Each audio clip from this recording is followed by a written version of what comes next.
오늘의 주요 뉴스입니다. 드디어 비가 옵니다. 언제부터 오고 가뭄을 해소할 정도인지 알아보겠습니다.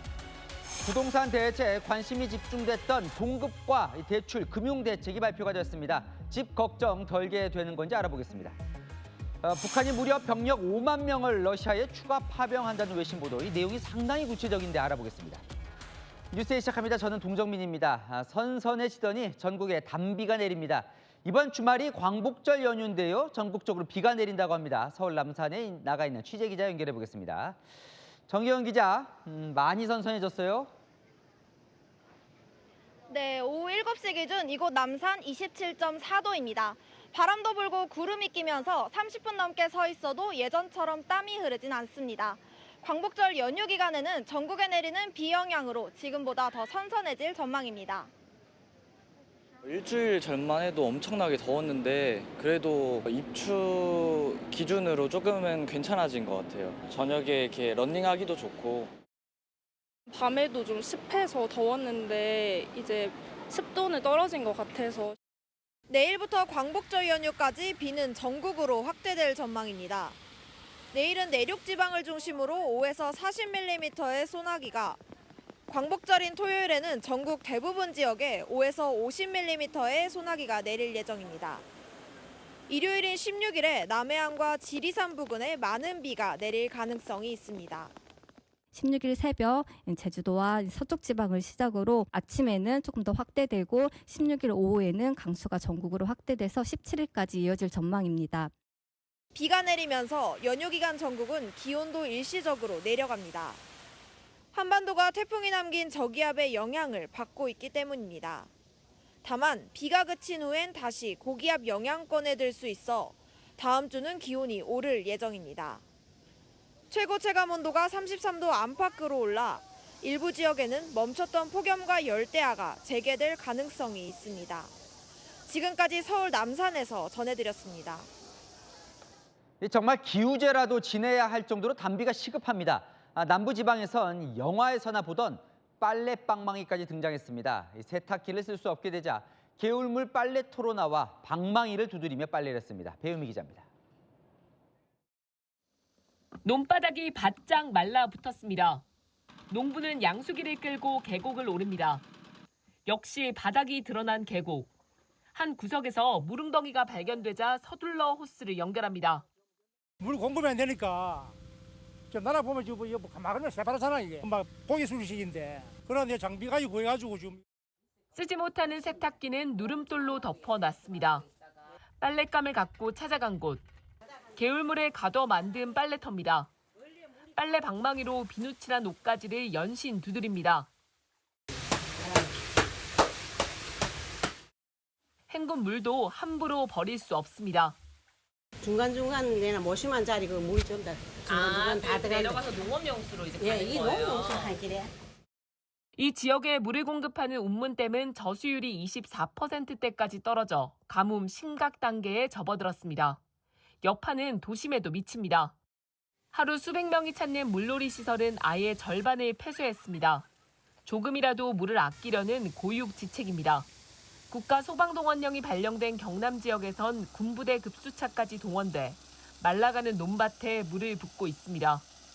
오늘 비 소식에 기대를 했건만 야속한 비는 끝내 오지 않았습니다. 비가 오기를 꿀같이 기다리죠. 사실 한 2달 정도 안 왔거든요. 지금 뭐 보시다시피 뭐 엉망입니다. 예. 그래서 뭐 고대를 하고 있는데 언제 올지는 뭐.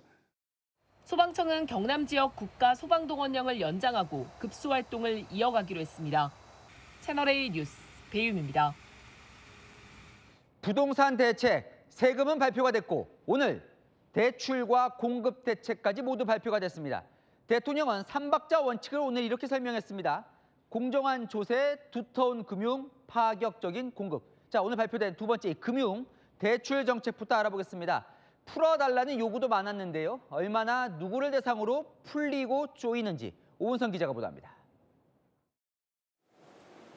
정부가 총량 규제로 묶어놨던 가계대출 규모를 늘리기로 했습니다. 올해 가계대출 증가율 목표치를 현재 1.5%에서 3%로 높여 금융기관의 대출 여력을 약 30조 원 가까이 늘려주는 겁니다. 늘어난 대출은 신축 입주단지 중도금, 잔금 대출과 재건축 재개발 이주비, 청년 주거 안정 등에 우선 배정됩니다. 특히 입주를 앞두고 대출이 막혔던 실수요자들이 환영하고 있습니다.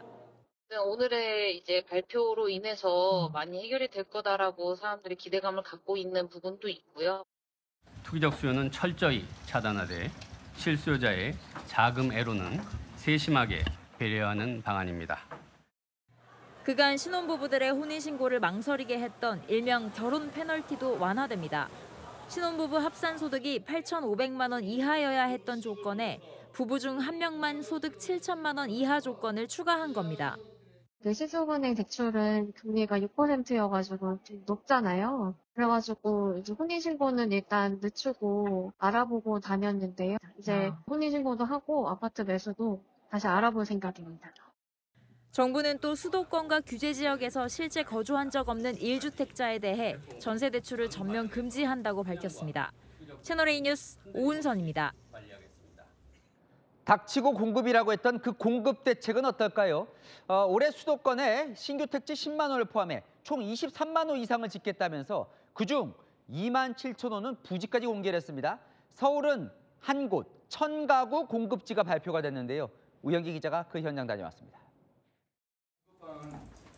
정부가 수도권에 신규 택지 10만 가구를 포함해 총 23만 가구를 공급하겠다고 발표했습니다.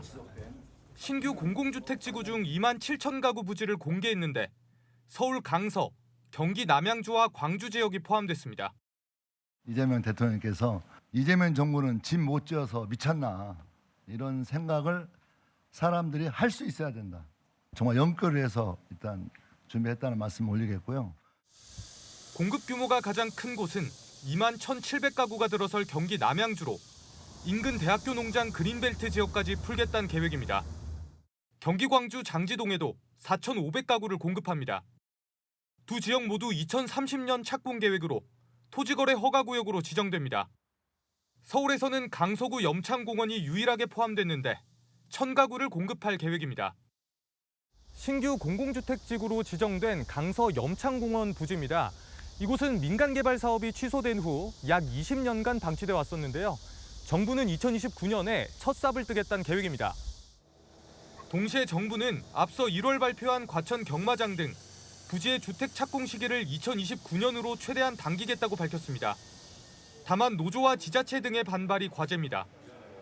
이렇게 속도전으로 흐르는 것에 대해서는 저희는 반대하고 있습니다. 정부는 나머지 수도권 신규 택지 7만 3천 가구의 위치는 추후 발표할 계획입니다. 채널A 뉴스 우현기입니다.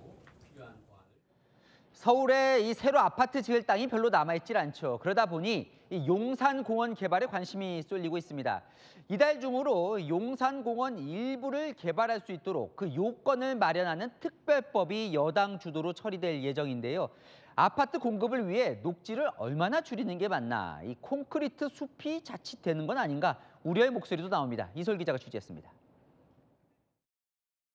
SNS에서 화제가 된 가상 이미지입니다.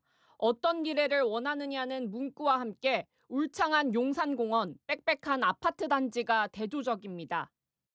8월 13일 무슨 일이 벌어지는지 알고 계시나요? 라는 제목과 공사장으로 변한 용산공원, 국립중앙박물관의 조망을 아파트가 가로막은 그림도 있습니다.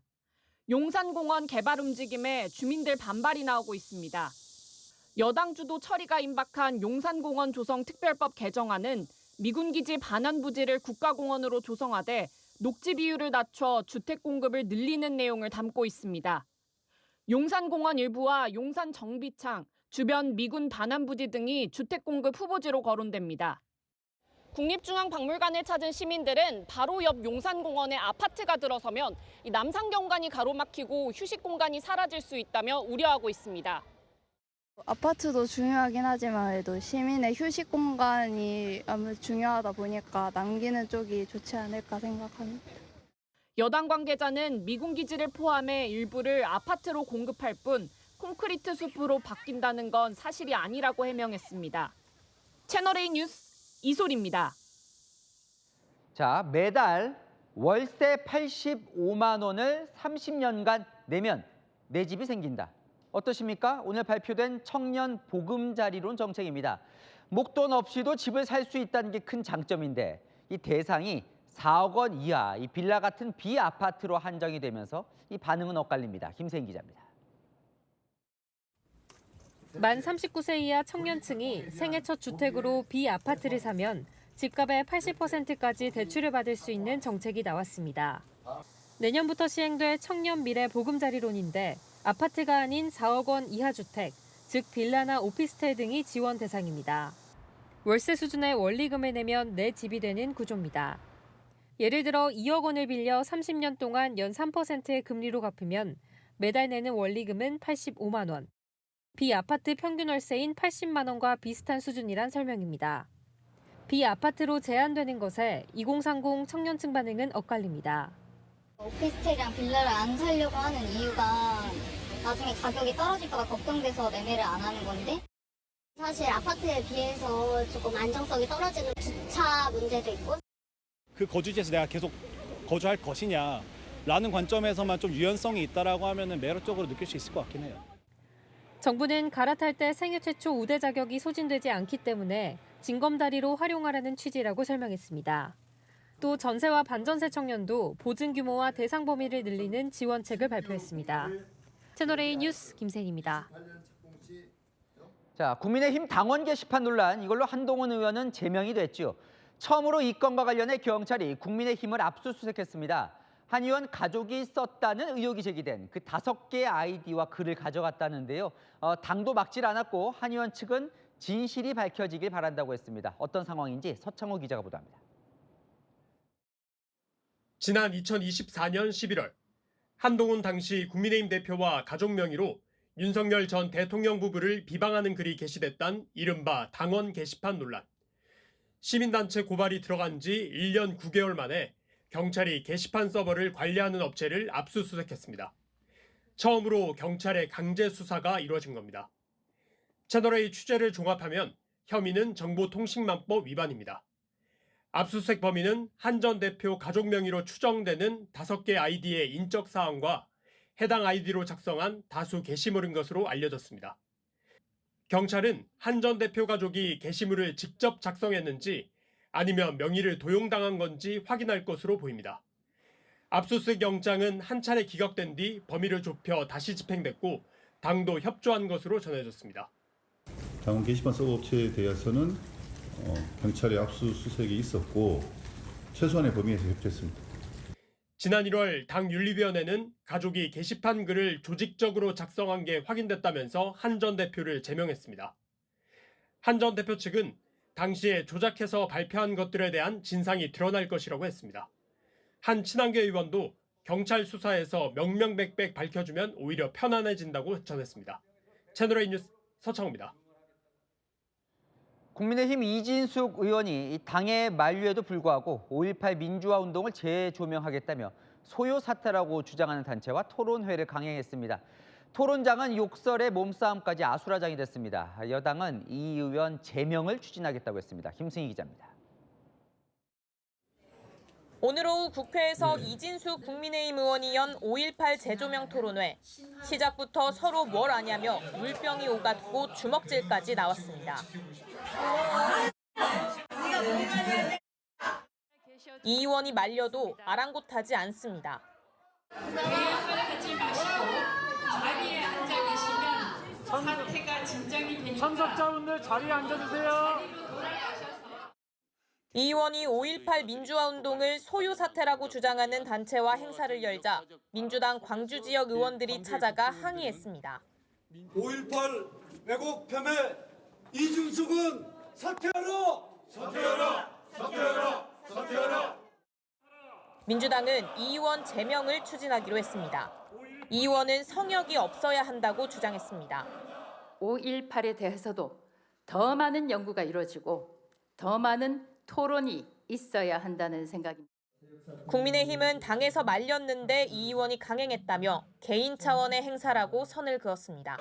채널A 뉴스 김승희입니다. 민주당 전당대회 호남대전 이틀을 앞두고 이런 원색적인 비난 그리고 설전이 이어졌습니다. 자세한 내용 배정현 기자가 보도합니다. 제가 당정청이라고 하지는 않았고요. 당청이 했다고 그랬고요. 거짓말을 하면 머리가 좋아야 되거든요. 이전에 자기가 무슨 말을 한지를 다 기억하고 있어야 되는데 붕어 IQ도 아니고. 송영길 의원은 전날 정청래 전 대표의 TV 토론회 발언을 언급하며 원색적으로 비난했습니다. 다른 인터뷰에선 정 전 대표를 장어에 비유했습니다. 기름진 장어 잡을 때 호박 잎사귀로 꽉 쥐어야 되는데 김민석 후보님이 너무 점잖해서 꽉 잡지를 잘 못하더라고요. 정 전 대표는 목 잘라야라고 그건 하더니 붕어 IQ는 너무 심하지 않냐며 김민석이 시켰나 아니면 송영길의 독특한 인간성인가라고 반발했습니다. 정 전 대표는 어제 김민석 전 총리 발언을 반박하며 국어사전을 올리기도 했습니다. 저한테 치하한다고 이렇게 말씀하시는데 치하는 윗사람이 아랫사람한테 하는 겁니다. 그렇게 사람 무시하고. 일본식 사전을 읽으신 것입니다. 한국 사전의 치하는 동등하게도 쓰입니다. 일본식 표현 어쩌고 저쩌고 하던데 뭔 말을 하는지 잘 이해가 안 된다고 반박했습니다. 채널A 뉴스 배정현입니다. 네, 사고 나면 어떻게 알고 나타나는 견인차, 흔히 레카라고 하죠. 먼저 도착해야 돈이 되기 때문에 경쟁이 치열한데요. 일부 업자들은 후진의 역주행도 서슴지 않고 있습니다. 교통법규는 나 몰라라, 돈 없는 영업 질주를 배준석 기자가 현장 카메라에 담아왔습니다. 먼저 가는 사람이 임자여서 이럴 겁니다. 지금 차선을 막 너무 좋았다. 사고 난 데 먼저 가야 돈입니다. 막힌다 싶으니 선택한 게 갓길입니다. 불법입니다. 포차로 다운하세요.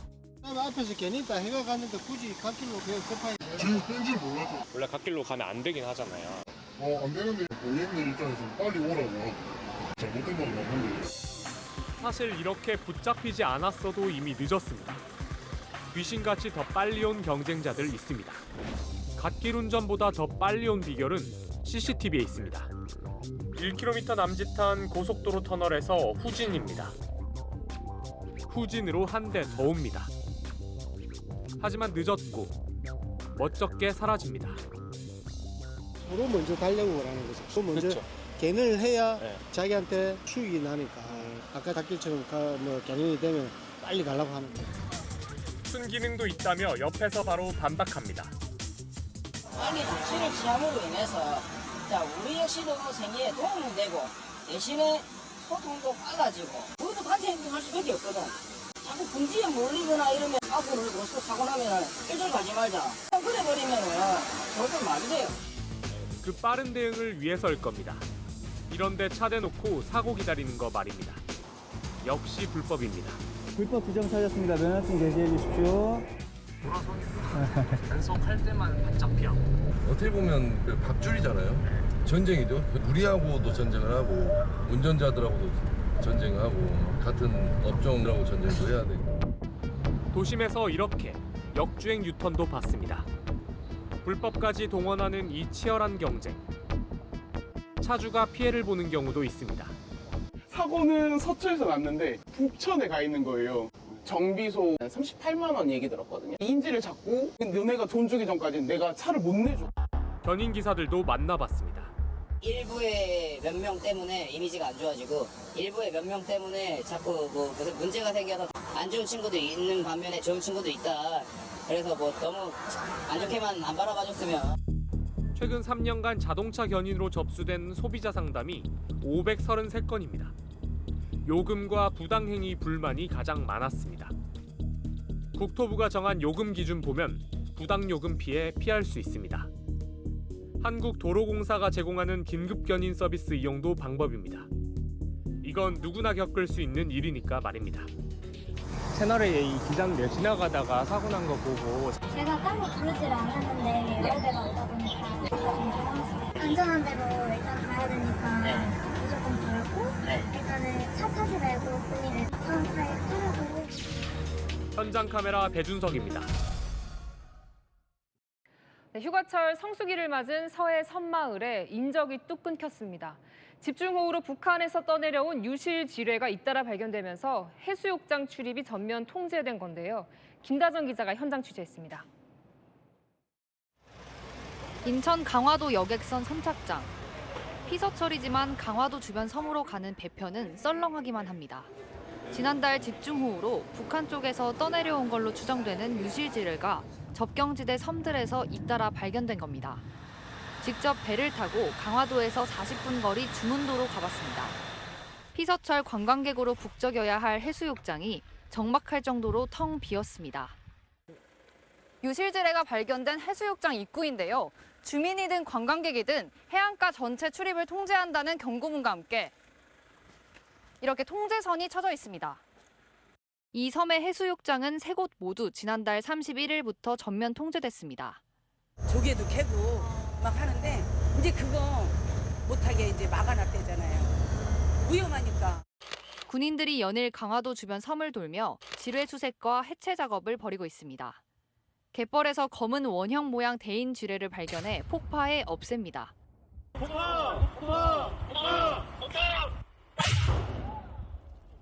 접경지대 섬들에서 발견된 유실지뢰만 16개. 불안한 관광객들의 발길은 뚝 끊겼습니다. 근데 다 비어있잖아요, 지금. 보시다시피 집집마다 지금 거의 차들이 없잖아요. 조개를 캐야 하지만 갯벌로 들어갈 수 없는 어민들도 발을 동동 구릅니다. 바다에 나가서 이제 이 조개도 캐고 뭐 생활 여건이 돼야 되는데 그게 안 되고 있어요. 생계에 곤란하다고 그럴까? 군은 오늘도 인근 섬 보름도에서도 지뢰 수색을 벌였습니다.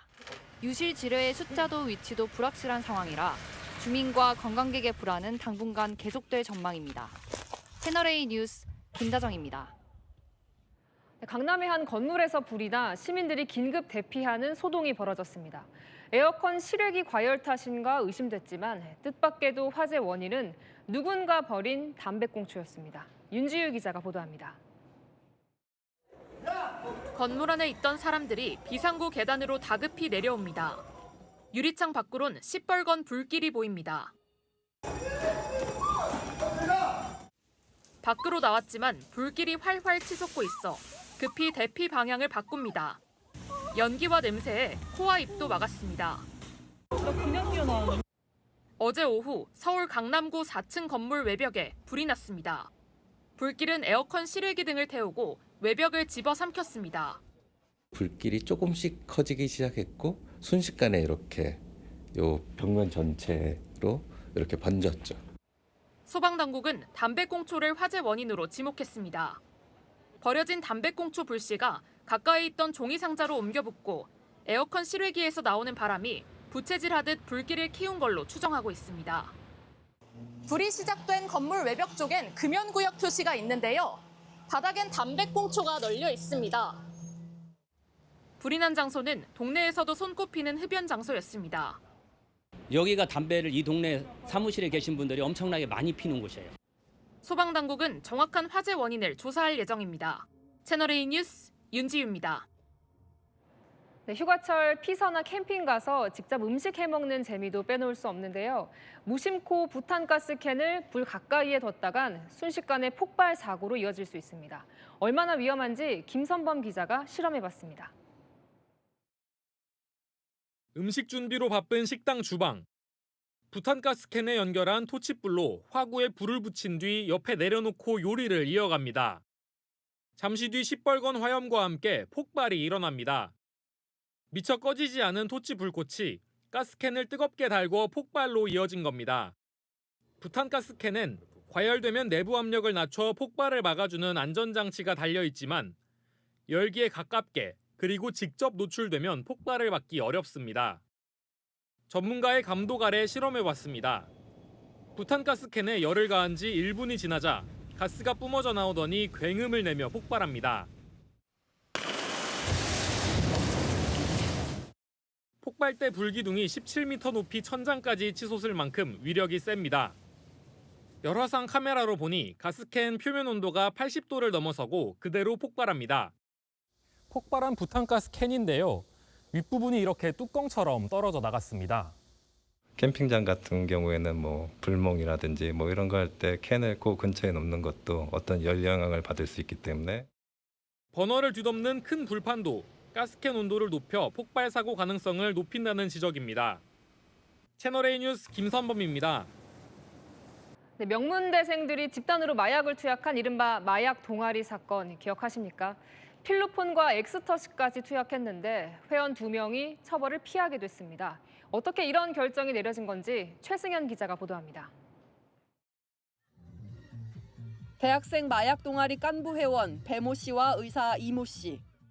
필로폰과 엑스터시 등 마약을 사들여 함께 투약한 혐의로 재판에 넘겨졌는데 오늘 두 사람의 공소 기각이 확정됐습니다. 검찰의 기소가 잘못됐다고 보고 이들의 유무죄 판단 없이 처벌하지 않기로 대법원이 최종 확정한 겁니다. 검찰이 경찰의 수사 후 넘겨받은 사건과는 무관한 별개 사건의 공범에게 받은 자수서를 단서로 이들의 범행을 알아냈기 때문에 검찰의 수사권 범위를 넘어섰다고 봤습니다. 2022년 만들어진 이른바 검찰 수사권 완전 박탈법은 검사가 경찰이 송치한 사건 범위를 벗어난 수사를 하는 걸 금지하고 있습니다. 다만 경찰이 직접 수사한 마약 동아리 회장은 별도 재판에서 징역형을 선고받았습니다. 채널A 뉴스 최승현입니다. 호르무즈 해협, 이 출구가 잘 보이질 않습니다. 트럼프 대통령은 미군이 100% 장악하고 있다며 자신만만 호언장담하고 있는데 실제 상황은 좀 다르다는 얘기가 들립니다. 이현재 기자입니다. 트럼프 미국 대통령이 호르무즈 해협을 미군이 100% 장악하고 있다고 연일 강조하고 있습니다. They've lied to me constantly. We have total control over the Hormuz Strait right now. They don't have control. 트럼프는 이란군은 괴멸에 도주하고 있다며 이란은 말만 많지 더 이상 중동의 불량배가 아니라고 비난했습니다. 하지만 현실은 다릅니다.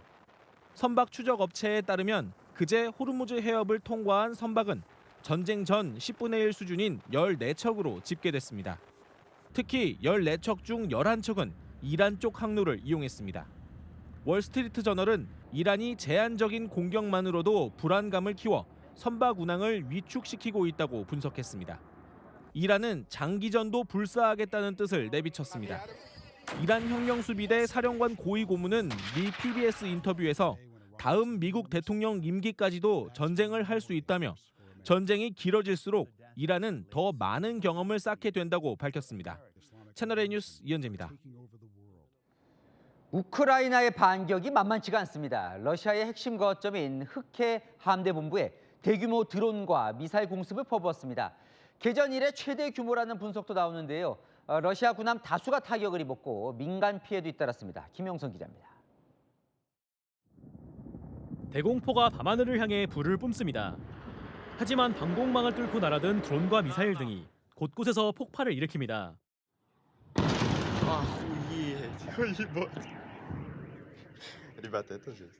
우크라이나가 러시아의 항구 도시 노보로시스크에 대규모 공습을 가한 겁니다. 러시아가 502대의 드론을 요격했다고 발표할 정도로 이번 전쟁 최대 규모 중 하나로 손꼽힙니다. Всю ночь сидим в ванной, стреляет, орёт сирена, просто кошмар. 이곳은 러시아의 흑해함대 본부가 위치해 있는데 위성 사진 등으로도 타격을 입은 선박들의 모습이 보입니다. 젤렌스키 우크라이나 대통령은 이번 공격을 특별한 작전이라고 부르며 러시아 측의 호위함 2척, 대형 상륙함 1척, 초기함 1척 등을 타격했다고 주장했습니다. 또 이번 공격으로 항구의 곡물 터미널 3곳 중 2곳의 가동이 중단되면서 러시아의 곡물 수출에도 차질이 예상됩니다. 시내에서는 육교가 무너지고 낮까지 연기가 도로를 채우는 등 민간 피해도 잇따랐고 곳곳에서 단전과 단수 등의 불편을 겪었습니다. 러시아 측은 이번 공습으로 어린이를 포함해 최소 3명이 숨지고 24명이 다쳤다고 주장했습니다. 채널A 뉴스 김영성입니다. 이런 와중에 북한의 러시아 추가 파병 시나리오가 점점 구체화되고 있습니다. 시기는 11월, 규모는 무려 5만 명, 배치는 서부 쪽으로요. 우크라이나 당국에서 나온 정보인데 맞다면 무려 6만 4천 명의 북한군이 투입이 되는 겁니다. 한반도 안보에도 적지 않은 영향을 미칠 것으로 보입니다. 김정근 기자입니다. 북한이 오는 11월까지 5만 병력을 러시아에 추가 파병해 서부 3개 주에 분산 배치할 걸로 알려졌습니다. 우크라이나와 국경을 맞댄 쿠르스크주와 브란스크주, 벨고로드주에 북한군을 배치하고 이곳에 있던 러시아군은 우크라이나 동부 돈바스 장악 작전에 투입하는 구상으로 전해집니다. 북한군이 후방 또는 접경 지역을 지키고 러시아군을 보다 깊이 전선에 침투시키는 전략입니다. 실제로 추가 파병이 이루어지면 현재 크루스크 지역에 주둔 중인 북한군 14,000여 명에 더해 총 64,000명이 실전에 투입될 전망입니다. 러시아는 다음 달 하원 선거 이후 전선에 30만 명을 추가 동원할 계획으로 알려집니다. 대체로 후방에 머물러 온 북한군이 우크라이나 영토에 직접 진입해 싸울지도 주목됩니다. 한 외교 소식통은 러시아가 북한에 어떤 대가를 제공하느냐에 따라 북한군이 우크라이나 영토에 직접 들어갈 가능성이 열려 있다고 설명했습니다. 채널A 뉴스 김정근입니다. 이 트럼프 대통령이 암살 위협을 피해 비밀리에 다른 공군기로 갈아탔었죠. 그런데 이 본인은 떠나고 미끼로 쓰인 전용기 안에 루비오 국무장관 그리고 베선트 재무장관 등이 남아 있었던 걸로 확인이 됐습니다. 최측근 문고리 3인방과 헤그세스 국방장관은 데리고 가고요. 어찌된 일일까요? 이서영 기자가 보도합니다. 나토 출국길 신변 위협을 이유로 다른 공군기로 갈아탄 트럼프 미국 대통령. 문제는 기존 전용기에 남겨진 사람들입니다. 장관 서열 1위인 마코 루비오 국무장관과 2위인 스콧 베선트 재무장관을 비롯해 백악관 기자단 100여 명이 미사일 공격 위협에 노출됐던 겁니다. 반면 트럼프와 함께 비행기를 옮겨 탄 건 최측근들이었습니다. 35년 전 트럼프와 골프 캐디로 첫 인연을 맺은 댄 스캐비노 백악관 부비서실장을 비롯한 이른바 문고리 3인방과 피트 헤그세스 국방장관도 함께한 것으로 전해집니다. I go by Secret Service and the military. They wanted me to go on a different flight, a different plane. 다만 러시아에선 한층 더 치밀한 기만술이 포착됐습니다.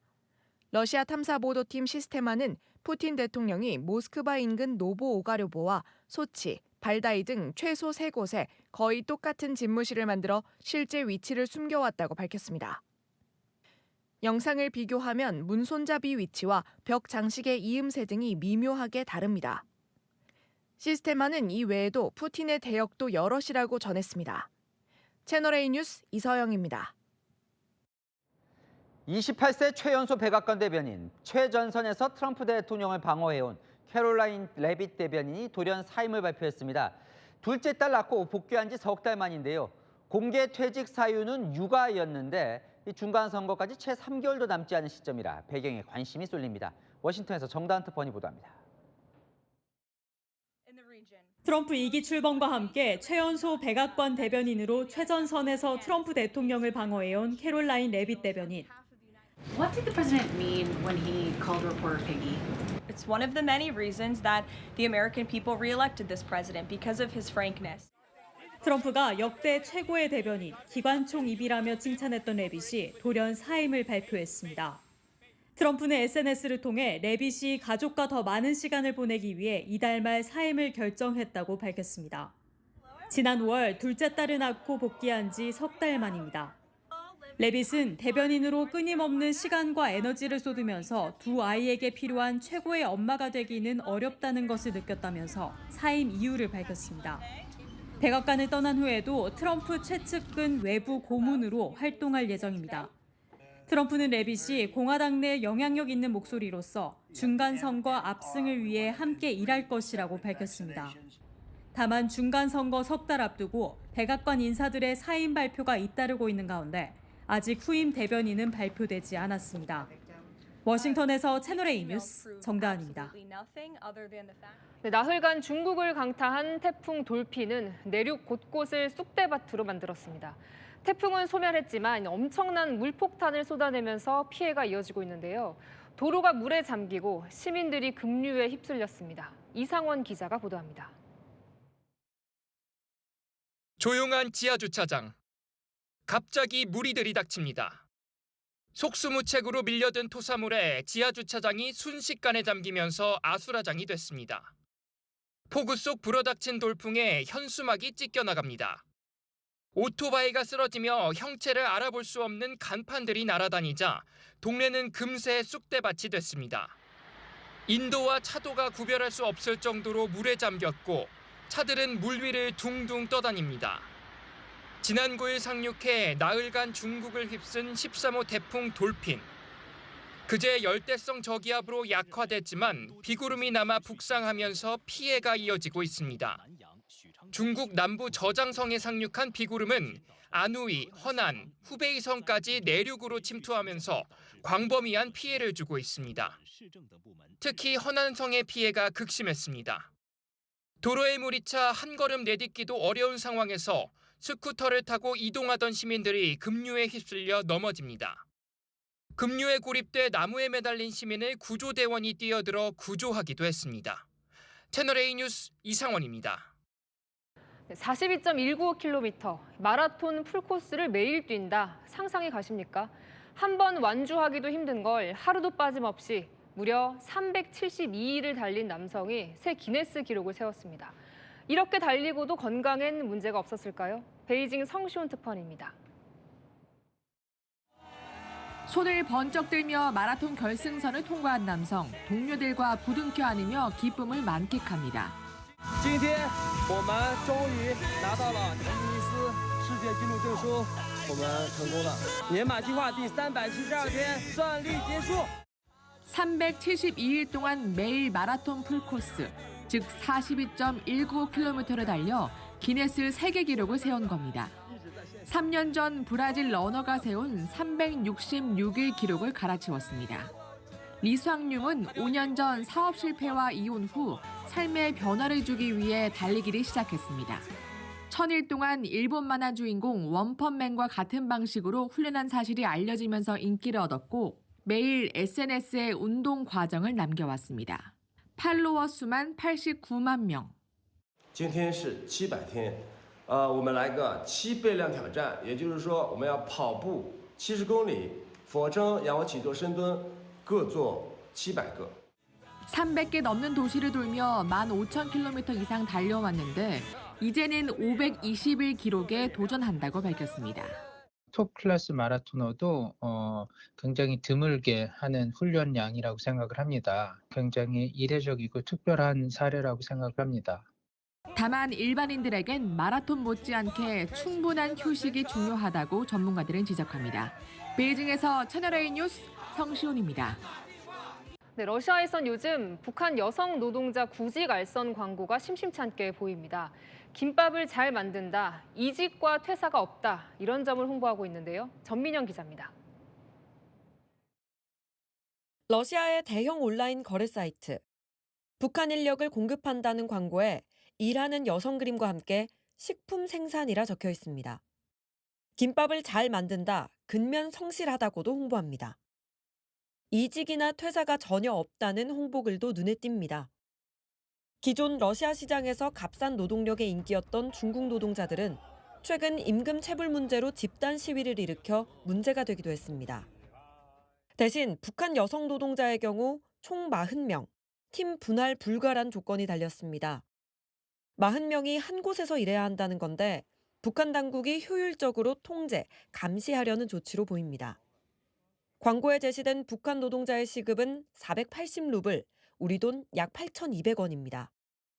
한 달이면 약 250만 원인데 실제 개인에 돌아가는 돈은 절반 수준으로 전해집니다. 알선한 중개료로 되겠지만 북한 당국이 관리하지 않을까 하는 생각은 들어요. 그걸 상당 부분 뗀다고 하더라도 북한 입장에서는 큰 돈일 수가 있다는 거죠. 러시아는 전쟁 장기화에 인력난을 겪으면서 최근 북한 여성 노동자 수요를 부쩍 늘리고 있습니다. 봉제 공장이나 농업 현장, 음식 조리 분야에서 좋은 평가를 받는 걸로 알려집니다. 텔레그램에선 건설 인력을 구한다고 하자 건설 인력은 없고 재봉사, 포장원 등 여성 인력만 공급 가능하다는 답변이 달리기도 했습니다. 러시아는 북한 노동자 신분을 유학생으로 위장해 교육 비자를 주는 식으로 북한 노동자의 취업을 금지한 국제사회 제재를 피하고 있습니다. 채널A 뉴스 전민영입니다. 홈플러스가 긴급 자금을 지원받아 한 달 만에 다시 문을 열었습니다. 한우와 치킨 등 이 반값 할인 소식에 오픈런 행렬이 이어지기도 했지만 이 상당수 매대가 비어 있는 등 완전치는 못한 모습이었습니다. 김태우 기자가 현장 다녀왔습니다. 오전 9시 반부터 홈플러스 매장 앞에 수십 명이 줄을 서 있습니다. 매장 문이 열리자 손님들이 쏟아져 들어갑니다. 반값 할인 행사를 진행하는 한우와 치킨 등 매대 앞은 발 디딜 틈이 없고 상품이 제대로 진열되기도 전에 동이 납니다. 아니 내일도 있죠. 이게 있는데 지금 물량이 홈플러스 매장이 문을 연 건 자금 부족으로 영업을 중단한 지 딱 한 달 만. 긴급 운영 자금 2천억 원을 받아 오늘부터 전국 67개 점포 재운영에 나선 겁니다. 하지만 여전히 매대 중 상당수가 제대로 채워지지 못했습니다. 냉장식품이 진열돼 있던 매대인데요. 과자와 주방용품 등 냉장 보관과 관계없는 상품만 가득 채워져 있습니다. 기다렸다가 되니까 바꿔서 막 왔는데 워낙 물건이 많이 확보가 안 됐으니까 그게 불편하죠.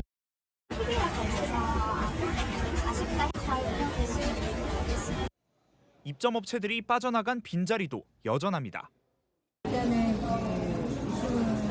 매진 나가. 이제 어떻게 되느냐 9월달에 가봐야지 아니까. 홈플러스는 다음 달 4일까지 회생 계획안 인가 결정을 받은 뒤 본사와 마트 등 본격적인 사업부 매각을 추진한다는 입장입니다. 채널A 뉴스 김태우입니다. 고개를 들어 밤하늘을 바라보면 이 별똥별이 계속 떨어지는 한여름밤의 우주쇼가 어젯밤부터 계속되고 있습니다. 5분에 한두 개꼴로 떨어지는 이 별똥별을 보기 위해 관람 명소로 사람들이 몰렸는데 오늘 밤에도 이 유성우를 볼 수 있을 전망입니다. 최다희 기자입니다. 별들로 가득한 밤하늘. 왼쪽 위편으로 푸른빛 별똥별이 하늘을 가릅니다. 3분 뒤, 이번에는 흰색을 내는 빛고리가 밤하늘을 가로지릅니다. 어젯밤부터 관측되기 시작한 페르세우스 유성우를 하와이에서 촬영한 영상입니다. 국내에서도 쌍안경이나 망원경 없이 맨눈으로도 유성우를 봤다는 목격담이 잇따랐습니다. 엄청 잘 보였어요. 10분에 한 번 꼴로 이렇게 떨어지다가 1시 사이 여기 넘어갈 때는 5분에 한두 개씩 이제 막 떨어지더라고요. 빛공해를 피해 유성우를 보기 좋은 경기 연천이나 가평, 강원 지역 일부 별똥별 명당에는 차량들이 몰려들어 도로가 막히고 경찰이 출동해 통제에 나서기도 했습니다. 오늘 밤도 유성우 우주쇼는 계속됩니다. 지평선에서 멀지 않은 북쪽 하늘에서 밤 10시쯤부터 내일 새벽 사이 맨눈으로도 유성우를 볼 수 있습니다. 어두운 환경을 유지하면서 한 10분에서 20분 정도 시간을 보내야만 어두운 별들도 눈에 들어오고 또 보이는 유성의 수도 훨씬 더 많아진다. 전문가들은 불빛이나 구름의 방해가 없다면 시간당 최대 100개까지도 관측이 가능할 걸로 전망했습니다. 채널A 뉴스 최다희입니다. 운동 삼아 엘리베이터 대신 계단으로 오르시는 분들 많으실 텐데요. 몇 층까지 오르십니까? 끝까지 가지 않고 2층 숲까지만 올라도 건강에 좋다는 연구 결과가 나왔습니다. 몇 층인지 안보겸 기자가 알려드립니다. 평소 얼마나 자주 계단을 오르는지 물어봤습니다. 운동이라는 생각을 하면서 올라가는 것 같진 않아요. 땀나고 숨차죠. 그것도 괜찮던데. 건강한 습관을 기르는 것이라고 생각해서 에스컬레이터 대신 계단을 이용하는 편이에요. 계단 6개 층에 오를 때 건강상 가장 큰 이점을 얻을 가능성이 있다는 연구 결과가 나왔습니다. 영국 이스트 앵글리아대에서 9개 연구 48만여 명의 자료를 종합했는데 그중 한 대규모 코호트 연구에서 이같이 나온 겁니다. 심혈관 질환으로 사망할 위험이 39% 낮아지고 심폐 체력을 높이고 콜레스테롤 수치를 낮추는 데 도움이 된다고도 쓰였습니다. 직접 6층까지 계단을 오르면서 심박수를 체크해 보겠습니다.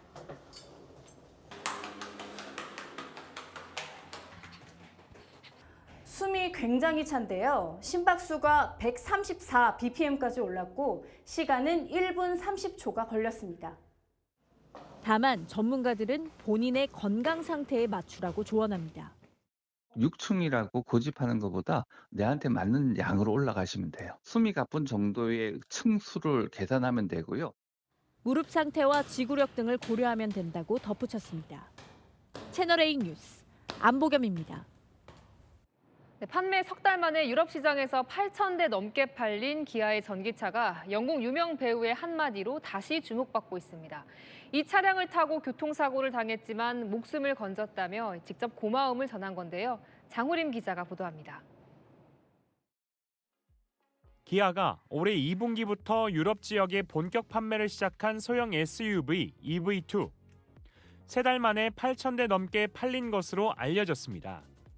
골목이 좁고 주차 공간이 부족한 유럽 지역 특성에 맞게 차체 길이를 줄여 소비자들을 공략했다고 설명합니다.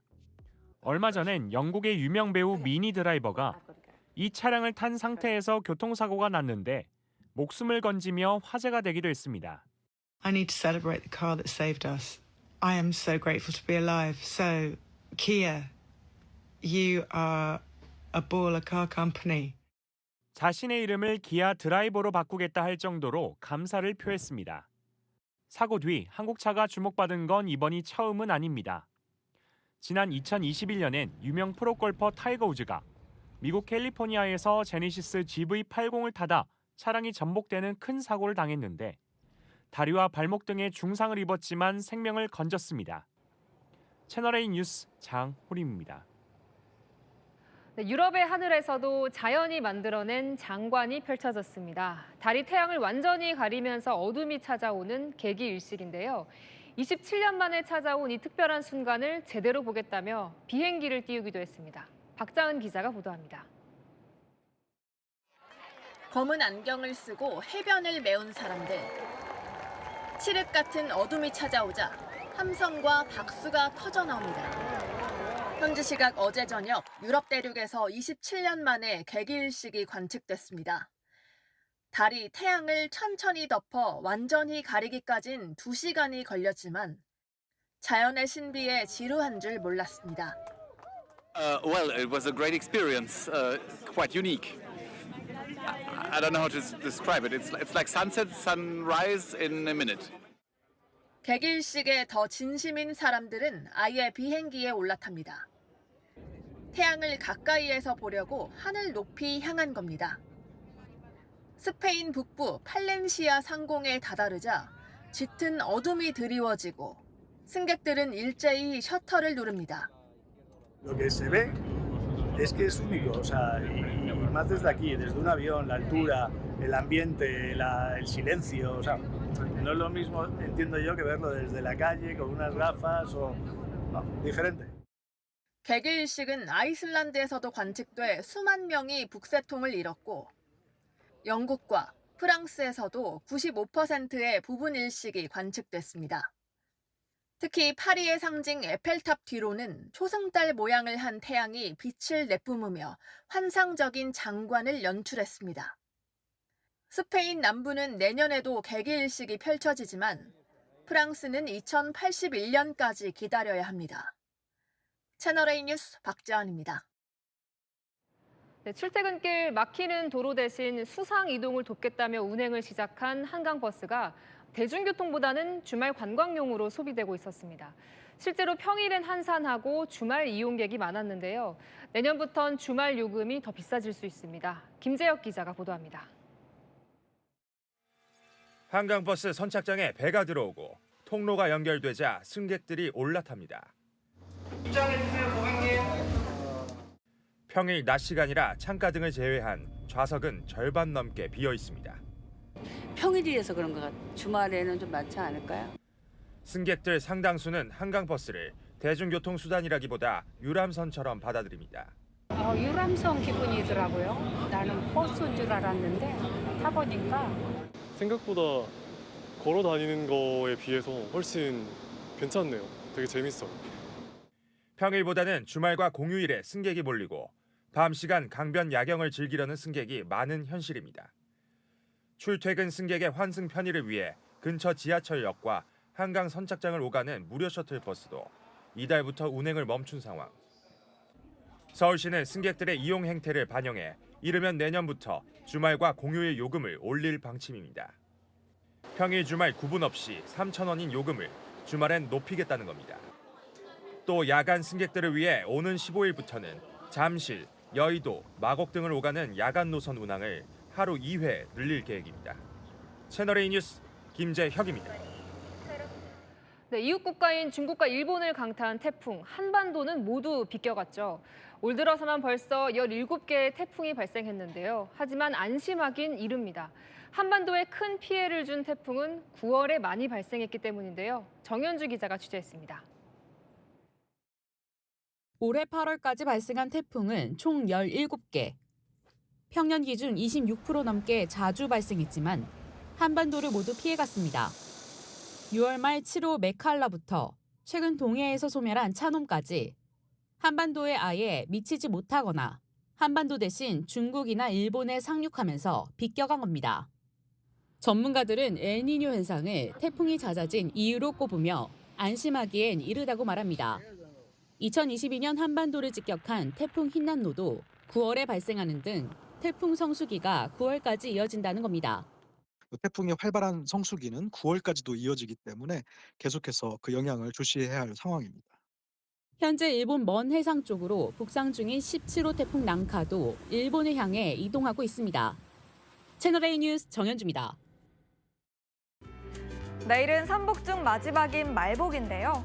경기 일부에만 내려져 있던 폭염특보가 수도권과 충남, 남부 곳곳으로 다시 확대됐습니다. 내일 최고 기온은 서울 33도, 광주와 대구는 34도로 오늘보다 더 덥겠습니다. 동해안에는 내일 오후까지 최대 50mm의 비가 이어집니다. 그 밖에 전국에도 한때 소나기가 지날 텐데요. 양은 5에서 40mm 정도입니다. 다가오는 광복절 연휴에는 일요일과 월요일 사이 전국에 비 예보가 있는데요. 아직 구체적인 강수량은 나오지 않았지만 가뭄이 심한 남부, 특히 남해안과 지리산을 중심으로 많은 비가 예상됩니다. 날씨였습니다. 뉴스에 마칩니다. 시청해주셔서 감사합니다.